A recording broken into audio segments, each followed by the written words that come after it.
Hello বন্ধুরা, আমার food চাঙ্কের চ্যানেলে তোমাদের প্রত্যেকে স্বাগত জানাই। আজকে আমি আবার এসে গেছি তোমাদের জন্য একটি নতুন রেসিপি নিয়ে। So let's go. এখানে দেখতেই পাচ্ছ আমি গোটা মশলা নিয়ে নিয়েছি, শুকনো লঙ্কা, তেজপাতা, গোটা গরম মশলা আর মৌরি।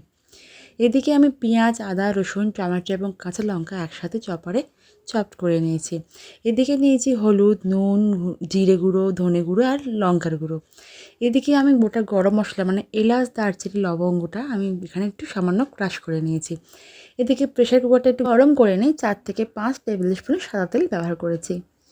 তেলটা গরম হলে এখানে আমি গোটা মশলাগুলো দিচ্ছি। এখানে রয়েছে 2টো শুকনো লঙ্কা, 2টো তেজপাতা, 1 টেবিল স্পুন পানমৌরি। এই উপকরণগুলো দিয়ে কয়েক সেকেন্ড আমি একটু তেলের মধ্যে নাড়াচাড়া করতে করতে ভেজে নিচ্ছি। এরপর আমি এর মধ্যে দিয়ে দিচ্ছি চপারে চপড করে রাখা মশলাগুলো। 3টে পেঁয়াজ, 2টো টমেটো, 4টে কাঁচা লঙ্কা, পরিমাণ মতো আদা রসুন আমি এখানে গ্রাইন্ড করে নিয়েছিলাম।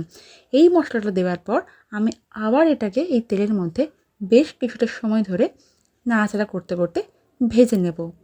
এখানে আমি 2 টেবিল স্পুন চিনি নিয়েছি। এই পর্যায়ে এখানে আমি চিনিটা অ্যাড করে দিলাম। চিনিটা দেওয়ার পর আমি ভালো করে উপকরণের সাথে আমি মিশিয়ে নিচ্ছি এবং খুব সুন্দর কালার আসা পর্যন্ত এটাকে হালকা হাতে নাড়াচাড়া করতে থাকছি এবং ভাজতে থাকছি। এবার আমি এই পর্যায়ে এখানে দিচ্ছি স্বাদ অনুযায়ী নুন, 1 টেবিল স্পুন হলুদ গুঁড়ো, 1 টেবিল স্পুন লঙ্কার গুঁড়ো, 1 টেবিল স্পুন ধনে গুঁড়ো, 1 টেবিল স্পুন জিরের গুঁড়ো, 1 টিস্পুন দিচ্ছি ঘরের তৈরি গরম মশলার গুঁড়ো। এই শুকনো উপকরণগুলো দেওয়ার পর আমি ভালো করে আবার সমস্ত মশলা এবং শুকনো উপকরণগুলো একসাথে মিশিয়ে নিচ্ছি এবং বেশ কিছুটা সময় ধরে এই মশলাটাকে আমি কষিয়ে নিতে থাকছি। তোমরা দেখতেই পাচ্ছ মশলাটা খুব সুন্দরভাবে কষিয়ে নেওয়া হয়ে এসেছে। এবার আমি এই পর্যায়ে এখানে দিয়ে দিচ্ছি আমার ক্রাশ করা গোটা গরম মশলাগুলো। এখানে আমি 2টো এলাচ, 3টে দারচিনি স্টিক আর 4টে লবঙ্গ একসাথে হামানদিস্তাতে একটু থেতো করে নিয়েছিলাম। এই শুকনো মশলাগুলো এখানে দিয়ে আমি আবার ভালো করে এটাকে নাড়াচাড়া করব এবং বেশ কিছুটা সময় ধরে তেলের সাথে ভাজতে থাকবো। এবার আমি এই পর্যায়ে এখানে অ্যাড করে দিচ্ছি 1 টেবিল স্পুন পরিমাণে ঘি। ঘিটা এখানে স্বাদ এবং গন্ধে খুব সুন্দর একটা মাত্রা নিয়ে আসে।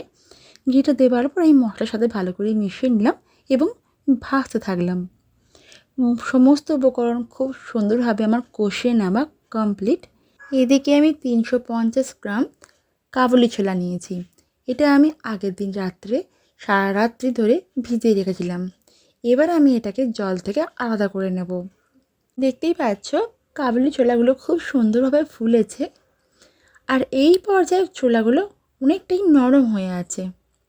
এবার আমি এই কাবুলি ছোলাগুলো আর কষিয়ে নেওয়া যে মশলাটা প্রেসার করে আমি রেডি করেছি তার মধ্যে অ্যাড করে দিচ্ছি। সমস্ত কাবুলি ছোলাটা এখানে দেওয়ার পর আমি এবার মশলার সাথে এই ছোলাটা খুন্তির সাহায্যে ভালো করে ওপর নিচে করে মিশিয়ে নিতে থাকবো এবং কিছুটা সময় ধরে এটাকে মশলার সাথে ভাজতে ভাজতে কষিয়ে নেব। কষানো প্রায় কমপ্লিট। এবার আমি এই পর্যায়ে অ্যাড করে দেবো পরিমাণ মতো জল। এখানে টোটাল আমি 1.5 কাপ পরিমাণে জল ব্যবহার করেছি। সমস্ত জলটা দেওয়ার পর আমি জলের সাথে মশলা এবং ছোলাটা ভালো করে ওপর নিচে করে মিশিয়ে নিলাম। মেশানো আমার হয়েই গেছে। এবার আমি প্রেসার কুকারের ঢাকনাটা লাগিয়ে দেব। এই পর্যায়ে এখানে আমি 5টা সিটি দিয়ে নেব। এর 5টা হুইসেল পড়া পর্যন্ত এটাকে আমি এই অবস্থায় হাই হিটে রাখলাম। প্রেসার কুকারে 5টা সিটি আমার কমপ্লিট। আমি এবার হিটটা অফ করে দিচ্ছি। এটা আমি কিছুটা সময় ঠান্ডা হতে দেব, তারপরে আমি এখানে ঢাকনাটা খুলব। তো বন্ধুরা তোমরা দেখতেই পাচ্ছ যে আজকে আমার চানা মশলা একদম রেডি। তো তোমরা দেখতেই পেলে যে আজকের রেসিপিটা আমি কিভাবে বানালাম। তাহলে তোমরা প্রত্যেকে ঝটপট বানিয়ে ফেলো আর আমাকে জানিয়ে দাও তোমাদের কেমন লেগেছে। ভালো লাগলে আমাকে লাইক করো, বন্ধুদের সঙ্গে শেয়ার করতে ভুলো না। আমাকে কমেন্ট করে জানাও তোমরা আমার কাছ থেকে নেক্সট আর কী কী ধরনের রেসিপি দেখতে চাও। আমার চ্যানেলের নতুন বন্ধুরা প্লিজ আমাকে সাবস্ক্রাইব করে বেল আইকনটা হিট করে দাও, যাতে আমার আপলোড করার নোটিফিকেশনগুলো তোমাদের কাছে আগে পৌঁছে যায়। আমি আবার ফিরব তোমাদের জন্য নেক্সট অন্য কোনো একটা রেসিপি নিয়ে। দেখতেই পাচ্ছ বন্ধুরা এটা সুন্দর সফট হয়ে গেছে। এবার গরম গরম এটা পরিবেশন করব। এটা রুটি, লুচি, পরাঠা, নান, তন্দুরি সমস্ত কিছুর সাথে জাস্ট জমে যাবে। তো বন্ধুরা, আমি আশা করব তোমরা প্রত্যেকে ট্রাই করবে, তোমাদের প্রত্যেকের ভালোই লাগবে। তোমরা প্রত্যেকে সুস্থ থাকো, ভালো থেকো, আমার চ্যানেলের সাথে থাকো, ভালো ভালো রান্না করতে থাকো। আজকের মতো টাটা।